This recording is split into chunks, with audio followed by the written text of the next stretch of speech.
Tuan, kalau dalam keluarga ada 2 anak, satu lelaki, satu perempuan, sudah pun berkeluarga dan dewasa, perlu ke pentadbir? Kalau tanah Fekra dia memang perlu pentadbir. Selain daripada tanah Feda dan Fekra ni, tak perlu pentadbir. Sebagai contoh ni kita cerita tanah lah. Boleh apa?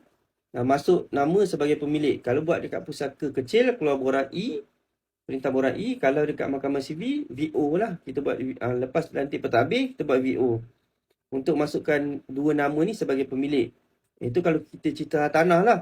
Kalau kita cerita harta alih, dia mungkin tengok juga lah. Kalau kat pusaka kecil, dia boleh terus keluarkan borang E tu. Kalau dekat mahkamah sivil, akan berhenti dekat pentadbir dulu.